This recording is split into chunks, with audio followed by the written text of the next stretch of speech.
Hello, teachers. These are some very important announcements that we have for today, August 25th. And these announcements really couldn't wait until our Monday meeting because of the weekend and needing that time to plan for our next mini block starting September 3rd.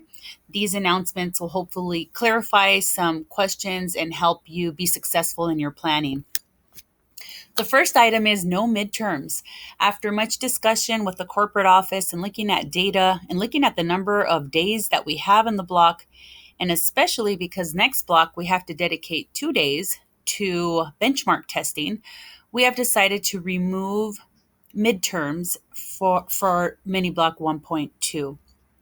Because of this, we will need to agree on how we will have our grade distributions, our weights, our categories in PLP.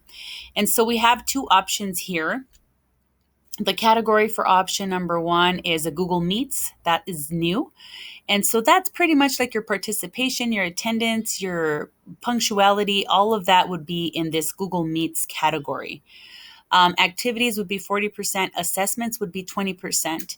Because we are not having midterms, it is very important that we have weekly assessments for students covering cumulative content for the unit or for the class as a whole. These are very important. We will need to see them at least once a week for the next block. So it's going to be about 4 assessments, and so each one can be weighed at 5% individually.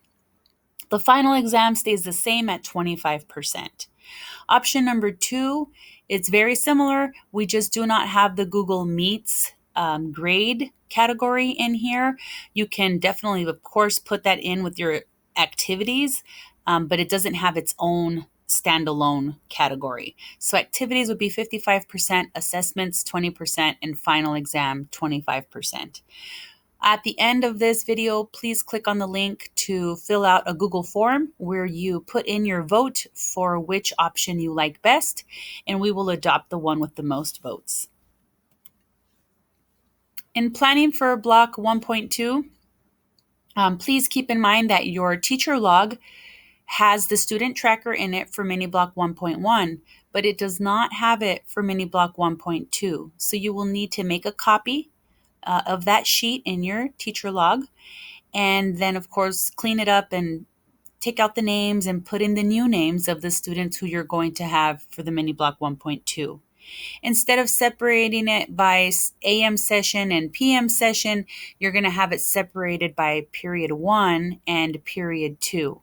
Miss Knapp will be sharing spreadsheets with the rosters and emails of your students sometime this week, and so you will have that information to be able to populate this over the weekend. Also, GoGuardian will need to have classes set up in it for block 1.2.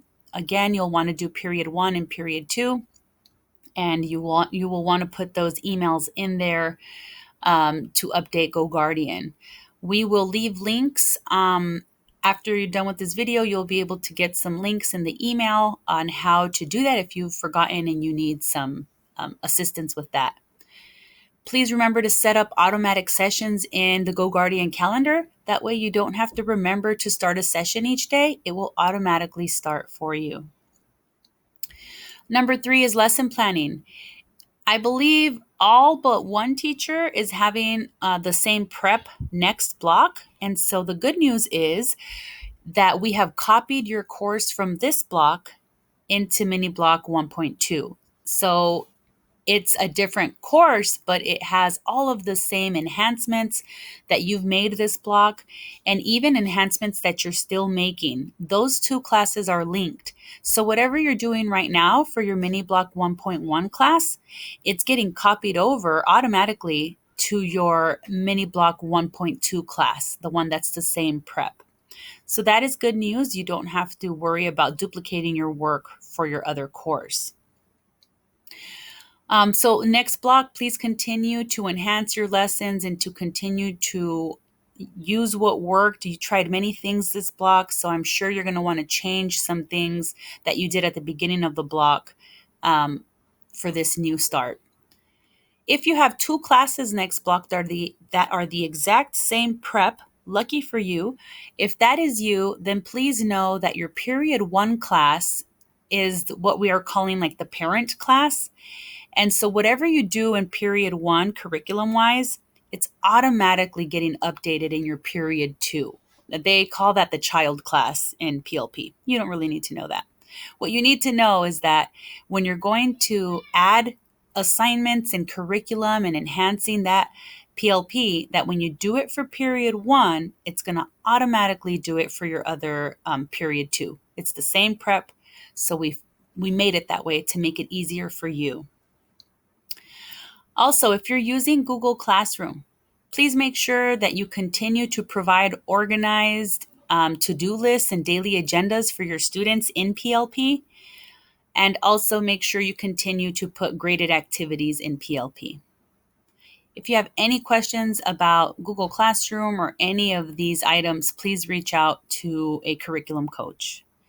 Remember, no midterms, so make sure you have those weekly formatives instead. So, how to ace a Google Meet. You can ace your Google Meets by focusing on attendance, punctuality, camera being on, and engagement or participation. If you picked the grading option number 1, where we had Google Meets as a whole grading category, then we're going to really need to make sure that we're communicating with students how they're getting points for their Google Meets. And so if we go in that direction, we're going to need to have a rubric. Some of you already have a rubric for your Google Meets. Please continue to use that.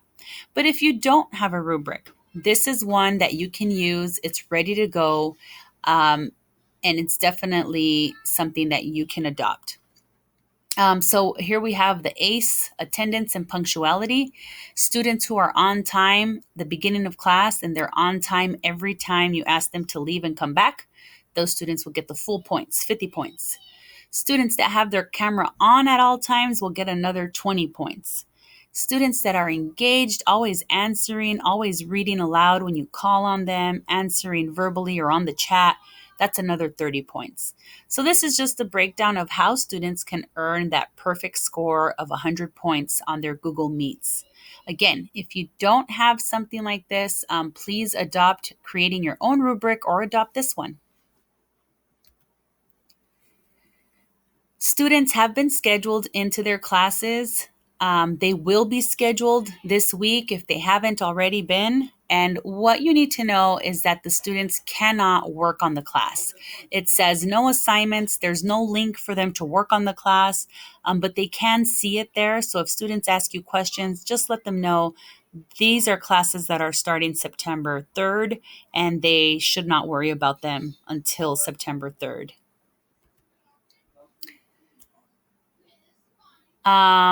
And this is something I already talked about, actually. My apologies. This is just a screenshot showing how your classes were copied. So if you go to your course editor, you'll see this little like waffle icon in your course editor in PLP. If you select Teacher App, it'll take you to your classes and it'll show you how your classes are related to each other. So right here, it shows that the parent class is period 1 and then the child class is period 2. And you could tell because it's indented a little bit here. These two classes are not linked together. This is Mr. Cooper's class, and they're different because one is a high-level class and one is not a high-level class. So those two classes are not linked in that way. So this is just a visual. In case you want to see how your classes are linked, you can definitely go into Course Editor and look at that. All right, that is all I have for you. Thank you so much. If you have any questions, please reach out to myself or to Miss Nunez.